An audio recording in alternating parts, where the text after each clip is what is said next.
Hello and welcome to my channel. Students, we will learn about punctuation. हम इसकी class पहले भी एक बार जो है ले चुके हैं और यदि आपने उसका फर्स्ट पार्ट जो है नहीं देखा है, नहीं सुना है, तो आप उसके जो है लिंक नीचे डिस्क्रिप्शन बॉक्स में देख सकते हैं और उसको आप दोबारा से आगे का पिछला वाला जो है वो पढ़ सकते हैं। तो हम इसके आगे ये डिस्कस कर रहे थे कि जो इसके मार्क्स होते, punctuation marks, what is punctuation. तो बताया था हमने आपको कि कैपिटल लेटर्स, तो हम कैपिटल लेटर्स का यूज़ कब करते हैं। ये तो सभी को एक चीज़ तो मोस्टली सभी जानते हैं कि हम कोई भी सेंटेंस लिखना स्टार्ट करते हैं तो जो फर्स्ट लेटर होता है वो कैपिटल होता है। और कोई भी नाउन, जो नेमिंग वर्ड होता है, हमारा खुद का, हम अपना नाम लिखते हैं, किसी का भी नाम लिखेंगे, कोई प्लेस का नाम लिखेंगे तो वो कैपिटल लेटर में होता है।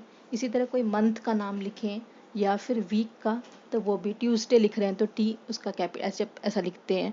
मार्च लिखा है या जून लिखा है तो फर्स्ट लेटर कैपिटल होता है ना। ये तो आपने ध्यान दिया, ये कैपिटल लेटर की बात हो गई। और फुल स्टॉप का आपको सभी को पता है कि जब हमारा सेंटेंस ओवर हो जाता है तो हम फुल स्टॉप लगाते हैं, है ना। जैसे अगर हमने कहा कि कोई भी बात कह दी कि एक छोटी सी कुछ भी कह दी है कि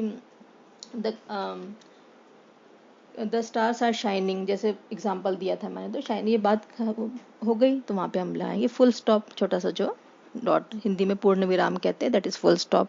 ये भी एक मार्क हो गया, अरे हमारा सेंटेंस पूरा हो गया। I have completed my work, मैंने अपना काम पूरा कर लिया। Then we will put full stop लगा देंगे ना, सेंटेंस ओवर हो गया है तो फुल स्टॉप लगाना है। अब कॉमा की बात हुई थी, तो कॉमा पॉज का मतलब क्या है। जैसे हम कई तरह की अलग अलग चीज़ों की बात कर रहे हैं, पूछा है कि आपके गार्डन में कौन कौन से फ्लावर्स है, तो आपने कहा कि in my garden there are roses, lilies and poppies, तो आपने रोजेस बोला है। अब लिलीज लिखा तो जो दो हो गए, दो के बीच में कॉमा लगाएंगे हम। अब एंड हो गया तो वहाँ तो कॉमा नहीं आना है, पर वो अलग अलग चीज़ों के नाम लिए हैं तो हम उसके बाद में कॉमा लगाएंगे। कोई प्लेसेस के नाम आपसे पूछ लिया कि आप कौन कौन सी प्लेसेस पे गए हो, तो आप प्लेसेस के नाम बता रहे हो कि हम आगरा गए हैं, दिल्ली गए हैं, तो आपने कहा Agra, I visited to Agra. Agra के बाद आप लगा देंगे कॉमा, फिर दिल्ली, ऐसे। और अगर और लिखना है आपको तो आप जैसे कह रहे हैं कि मुंबई, तो फिर उसके बाद में मुंबई।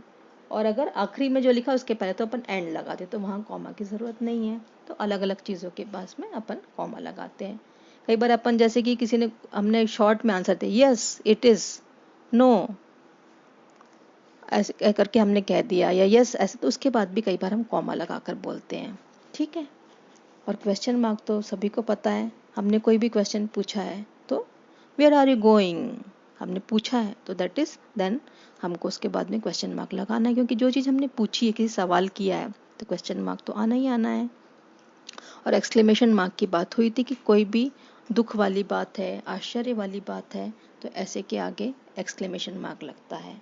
जहाँ पे एकदम ऐसे हमें लग रहा है कि ये बहुत ज़्यादा खुशी की बात में भी हो सकता है, दुख में भी, आश्चर्य में भी। जब ऐसी कोई बात है, कभी कहते हैं ना कि अलास, ओ, हाउ, ऐसा करके, मतलब इस टाइप से जो है, या हुर्रे, तो वो सब में एक्सक्लेमेशन मार्क लगता है ऐसी वाली बात में।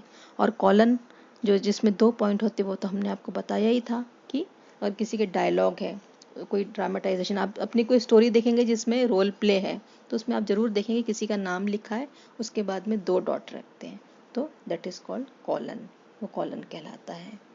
और इन्वर्टेड कॉमा की भी बात हुई थी कि जो जिस सेंटेंस को स्पेशली कुछ हम जो है, मतलब स्पेशली बता रहे हैं कि ये चीज़ ऐसी हुई है, तो उसको हम इन्वर्टेड कॉमा में लिख देते हैं कि भाई हाँ, ये एक खास बात है इसका। जैसे कि यहाँ पे लिखा हुआ था my father said you should work hard, तो यू शुड वर्क हार्ड को हमने इन्वर्टेड कॉमा में लिख दिया है। Thank you.